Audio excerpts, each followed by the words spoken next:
di Kota Palu ini sangat banyak terjadi adanya peredaran narkoba. Rehabilitasi itu mengajak kepada kita semua, baik diri kita maupun kepada keluarganya ataupun kepada masyarakat yang memang betul-betul terkena narkoba, jangan Anda tutup-tutupi. Orang tua atau wali di bawah umur tidak melaporkan keluarganya itu terkena narkoba, kena hukuman kurungan maksimal 6 bulan.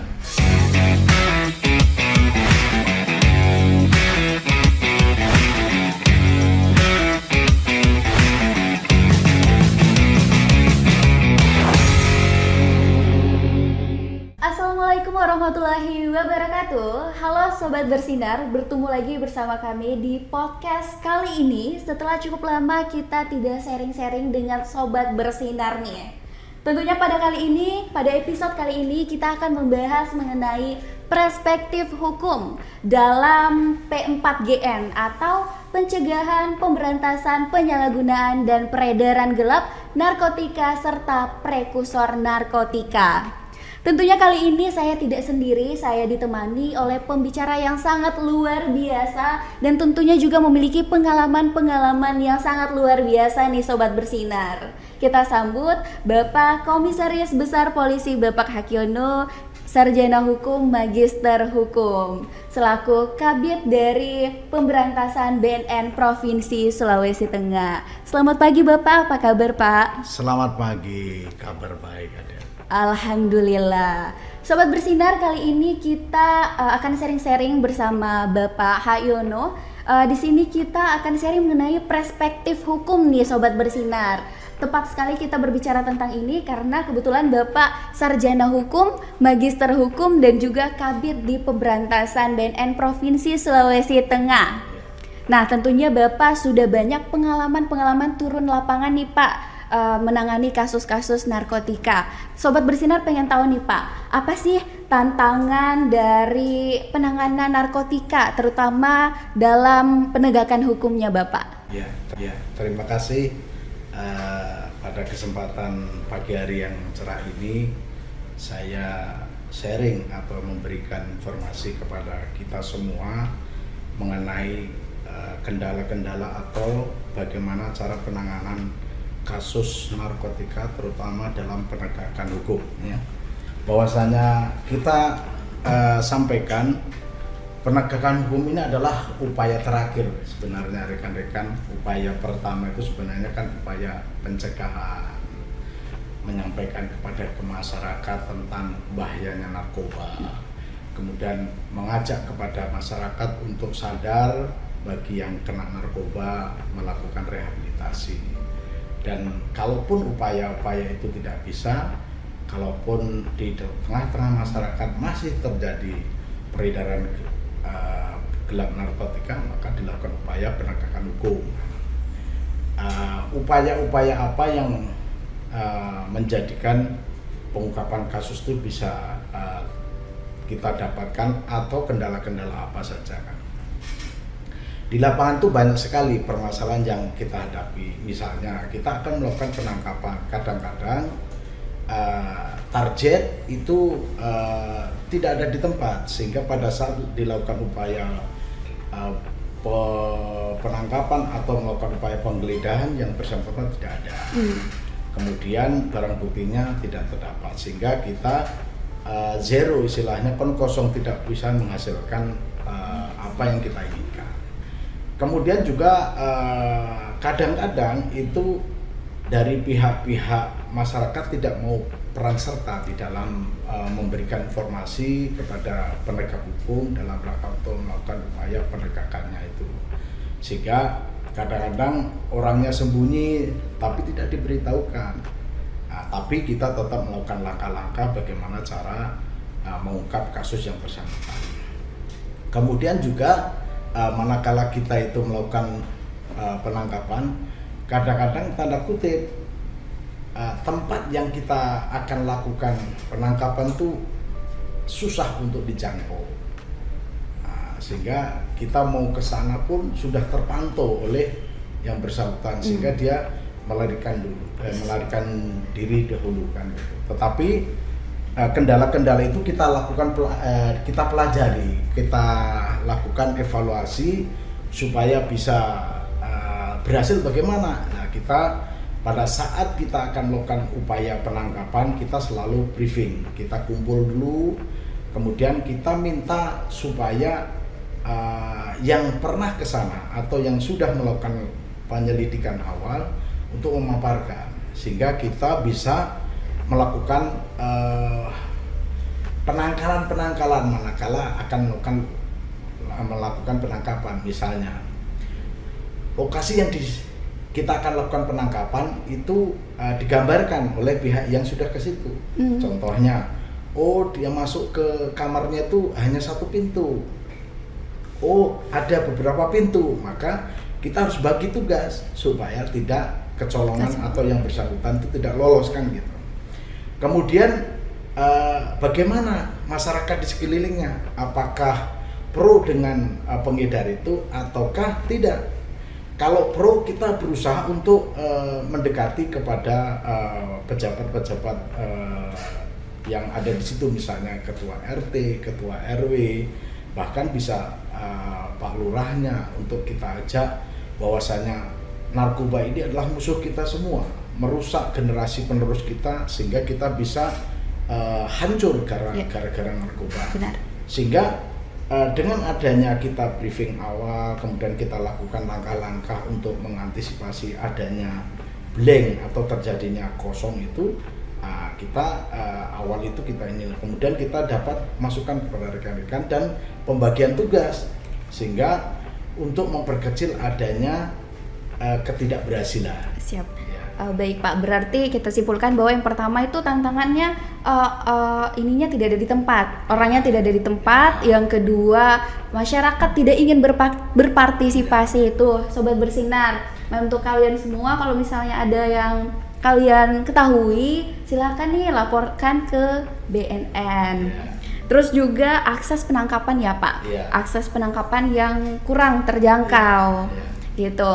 Nah Pak, tadi Bapak sudah singgung sedikit nih tadi masuk tentang strategi BNN. Nah, tapi kita ingin tahu lebih dalam lagi nih Pak, bagaimana strategi dalam penanganan narkotika khususnya di wilayah Kota Palu Pak, yang di Sulawesi Tengah. Saya sampaikan kepada kita semua bahwasanya di Kota Palu ini sangat banyak terjadi adanya peredaran narkoba. Saya mengharapkan kepada kita semua, kepada masyarakat, mari kita sadar bahwasanya narkoba itu betul-betul merusak atau menghancurkan kita semua. Generasi penerus kita itu kan hancur karena masalah narkoba.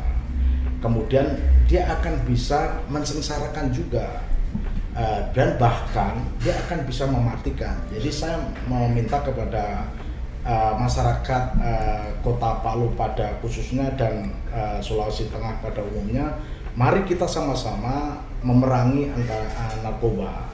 Kemudian tadi disampaikan bagaimana sih strategi penanganan narkoba di wilayah Kota Denpasar pada khususnya dan Sulawesi Tengah pada umumnya. Strateginya itu ada 4 ya. Pertama itu soft power approach ya. Itu adalah soft itu kan lembut, istilahnya tidak keras kan gitu kan.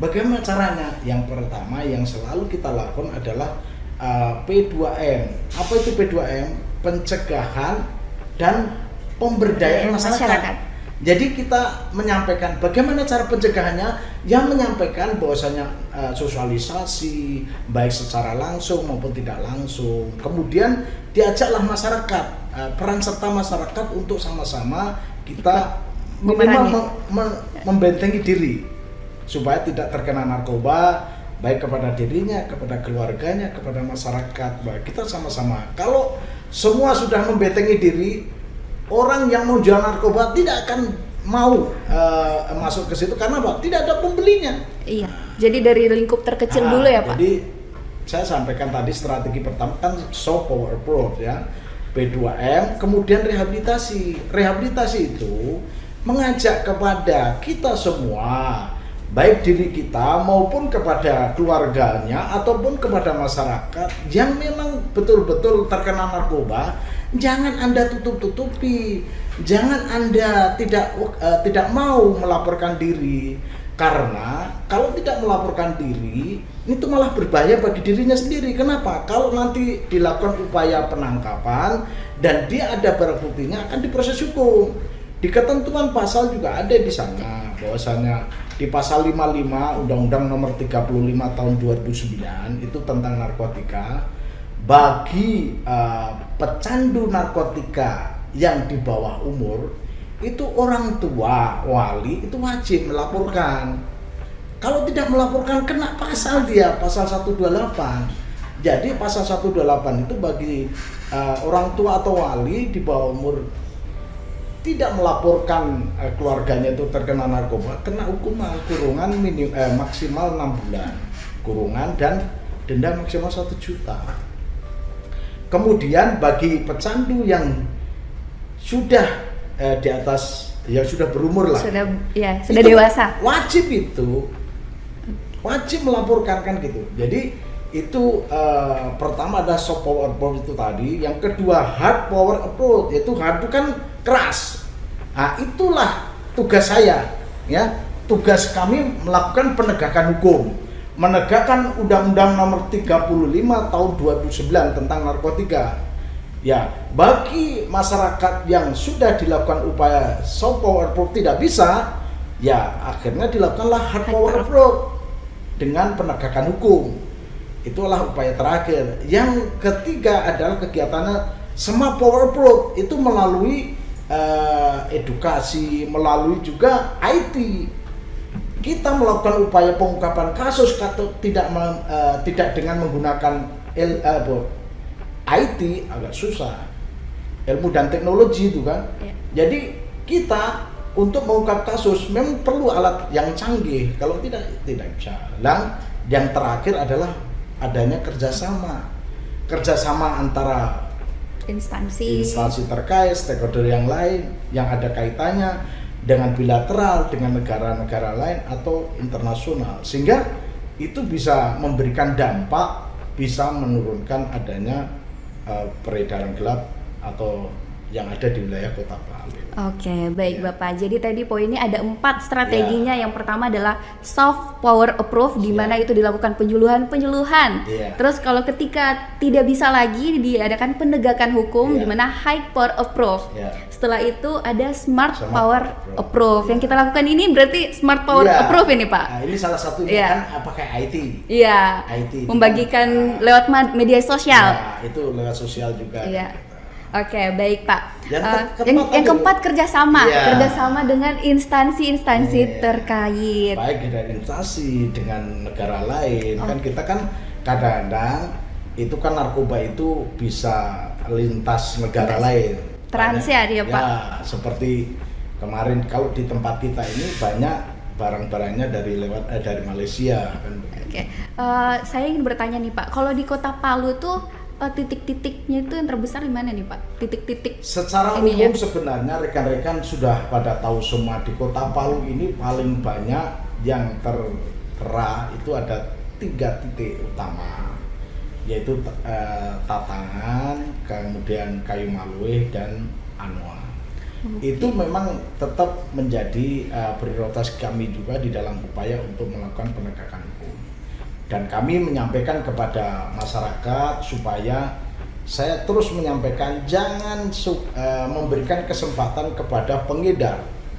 Kalau bapak-bapak, ibu-ibu tidak mau mengambil atau menerima dari barang itu, pasti pengedar juga tidak akan dapat masuk ke tempat itu. Maka mari kita betengi diri untuk bisa melawan narkoba. Istilahnya kalau tidak ada pembeli, pasti mereka tidak akan, Pak. Kalau tidak ada pembeli, pasti penjual blongo juga, tidak ada yang membeli. Nah, itulah saya menyarankan kepada kita semua, walaupun ada pendatang yang membawa barang banyak, kalau pembelinya tidak ada, dia tidak akan dapat juga terjual. Maka saya menyampaikan kepada kita semua, mari kita sama-sama jauhilah narkoba. Karena narkoba musuh kita bersama, Sobat Bersinar tuh. Nah, tadi Bapak sudah nyinggung sedikit nih tentang pasal-pasal. Nah, pada konstitusi kita kan itu diamanatkan bahwa seluruh masyarakat Indonesia berhak untuk mendapatkan pelayanan kesehatan yang sama dari negara nih Pak. bagaimana pada Undang-Undang Nomor 35 Tahun 2009 di beberapa pasal, khususnya di pasal 127 yang dikatakan bahwa penyalahguna itu harus melewati proses hukum dan dikenai sanksi. Sementara di pasal 54 dikatakan bahwa korban penyalahguna itu harus direhabilitasi. Apa sih perbedaan antara kedua pasal ini? Pasti Sobat Bersinar agak bingung nih Pak tentang perbedaannya. Apa yang masuk kriteria sehingga dia masuk kena pasal 127 dan apa yang masuk kriteria sehingga dia masuk di pasal 54 Pak? Iya, ini saya jelaskan kepada adik bahwasannya sesuai dengan Undang-Undang 35 tahun 2009 pasal 54 itu di sana tertera pecandu narkotika dan korban penyalahguna narkotika wajib dilakukan rehabilitasi. Wajib dilakukan rehabilitasi. Di pasal 127 seorang yang melakukan penyalahgunaan narkoba itu juga harus dilakukan rehabilitasi. Perbedaannya di situ, kadang-kadang rekan-rekan atau masyarakat tidak tahu pasal 127 itu kan pemakai. Tentunya kalau dia pemakai dan kemudian pada saat dilakukan upaya penangkapan, misalnya saya melakukan penangkapan kepada seseorang yang diduga itu merupakan penyalahguna narkoba. Saya tangkap yang bersangkutan tidak ada barang buktinya, kemudian saya lakukan tes ternyata dia positif, berarti lakukan rehabilitasi. Berarti kena pasal 54 Pak? Iya, dia lakukan rehabilitasi tanpa dilakukan proses hukum. Tetapi kalau dia pada saat dilakukan upaya paksa, di sana itu dia ada barang buktinya, kemudian dilakukan tes urin ternyata dia positif, maka tetap dilakukan upaya. Kenapa? Karena dia menguasai. Dia kena pasal 112. Kalau 112 itu kan golongan 1. Iya. Dan di sini itu kebanyakan sabu itu golongan 1. Sehingga yang bersangkutan tetap diproses dulu, manakala itu sesuai dengan surat edaran Mahkamah Agung, manakala yang bersangkutan memiliki sabu di bawah 1 gram, diajukanlah untuk TAT, tim asesmen terpadu. Itu pun kita akan kaji, karena TAT itu ada 2 pergerakan, yaitu tim medis maupun tim hukum. Itu akan dikaji yang bersangkutan memang merupakan sindikat narkotika atau tidak. Kalau memang dia hanya penyalahguna atau korban penyalahguna dan barang buktinya itu di bawah 1 gram, maka dilakukan rekomendasi untuk diberikan rehabilitasi. Oke, baik. Jadi kalau pasal 127 itu apabila ada barang bukti saat tangkap tangan dia melewati proses hukum. Iya. Tapi kalau misalnya dia korban penyalahgunaan, dia direhabilitasi. Karena korban penyalahgunaan itu berbeda-beda ya Pak kata-katanya. Ada yang korban penyalahgunaan. Jadi di dalam Undang-Undang 35 tahun 2009 itu ada 3 kriteria: pecandu narkotika, penyalahguna narkotika, dan korban penyalahguna narkotika. Kalau pecandu ini berarti dia sudah memang pemakai betul. Kalau penyalahguna ini mungkin baru setengah lah. Kalau korban penyalahguna dia dipaksa oleh teman-temannya untuk memakai sehingga dia belum bisa. Lah, yang paling berat adalah kan pecandu karena dia sudah ketergantungan kan begitu. Iya, baik. Itu pun perawatan rehabilitasi pun berbeda gitu kan. Kalau sudah pecandu dia pasti kan dilakukan rehabilitasi rawat inap karena dia sudah tidak bisa keluar dari barang itu, maka dia treatmentnya itu berbeda dengan orang yang baru. Oke, baik Pak. Lalu bagaimana nih Pak kalau misalnya Sobat Bersinar yang ingin melakukan rehabilitasi tapi dia melaporkan diri Pak? Apakah dia akan dikenai pasal atau tidak Pak? Lalu apakah dia dikenai biaya Pak? Iya, sesuai dengan ketentuan Undang-Undang 35 tahun 2009, bagi masyarakat, bagi orang tua yang di bawah umur tadi kan, anak di bawah umur atau yang sudah cukup umur, manakala dia melaporkan diri terhadap yang bersangkutan melakukan penyalahgunaan narkoba, dia akan dirahasiakan yang bersangkutan, kemudian segera dilakukan pemulihan dengan cara lakukan treatment dulu, yang bersangkutan dilakukan asesmen dulu, memang berapa kali dia atau sudah berapa lama dia memakai, kemudian nanti hasilnya nanti kan akan dilakukan apakah dia dilakukan rehabilitasi rawat inap ataukah hanya rawat jalan saja. tergantung dari asesmen medisnya. Tingkatnya.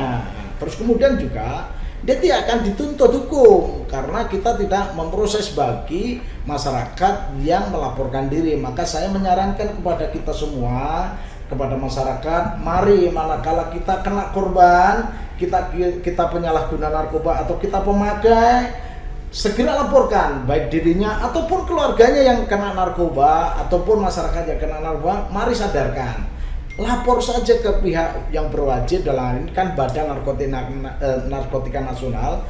Tidak akan diproses hukum, tidak dikenai biaya, dan dia akan dipulihkan. Ya, saya sampaikan dipulihkan dengan cara apa? Di treatment nanti, karena yang bersangkutan akan dilakukan asesmen medis dulu sejauh mana dia pemakaiannya narkoba, sehingga tidak usah takut kan, karena kita akan rahasiakan. Justru dengan segera melaporkan diri, segera ditangani dengan baik, masyarakat akan lebih cepat berpulih kembali dan bisa berdaya guna dan beraktivitas seperti biasa di masyarakat. Baik, gitu Sobat Bersinar. Jadi kalau misalnya ingin melaporkan ada keluarganya atau bapak ibu anaknya ada yang pemakai, silakan untuk jangan takut-takut dan ragu-ragu, laporkan ke pihak yang berwajib, karena tentunya tidak dikenakan pasal dan tidak dikenakan biaya juga ya Pak. Jadi lebih baik daripada ditangkap tangan, mending dilaporkan kepada pihak yang berwajib.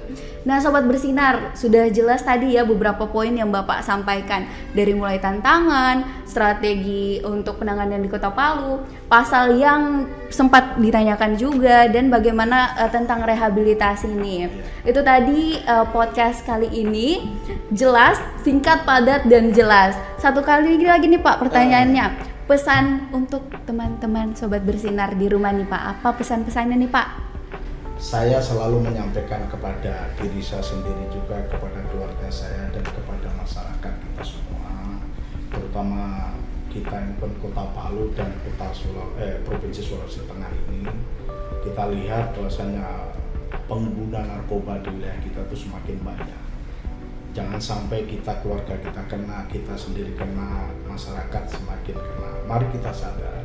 Saya sudah sampaikan bahwasanya kalau tidak ada yang beli barang itu, pasti pengedar akan semakin berkurang. Saya menginginkan mari kita sama-sama perang melawan narkoba, jauhi narkoba, dan harus berani menolak masalah narkoba. Untuk itulah saya menginginkan supaya Kota Palu itu kota bersinar, bersih dari narkoba, dan pada umumnya Sulawesi Tengah ini akan jauh lebih baiklah tidak terkena narkoba. Demikian. Baik, terima kasih Bapak Komisaris Besar Polisi Bapak Hayono SHMH yang telah menyempatkan untuk berbincang-bincang dan berbagi ilmu bersama Sobat Bersinar nih. Terima kasih banyak Bapak atas waktunya. Nah Sobat Bersinar, sekian dulu podcast kali ini. Kami mengucapkan terima kasih kepada pihak-pihak yang terlibat untuk pembuatan podcast kali ini, dan terus nantikan episode-episode podcast selanjutnya yang tentunya masih terkait tentang penanganan narkotika yang di Sulawesi Tengah dan mungkin Indonesia juga. Untuk itu kami pamit undur diri. Indonesia bersinar, Sulteng bersinar, bersih dari narkoba. Terima kasih.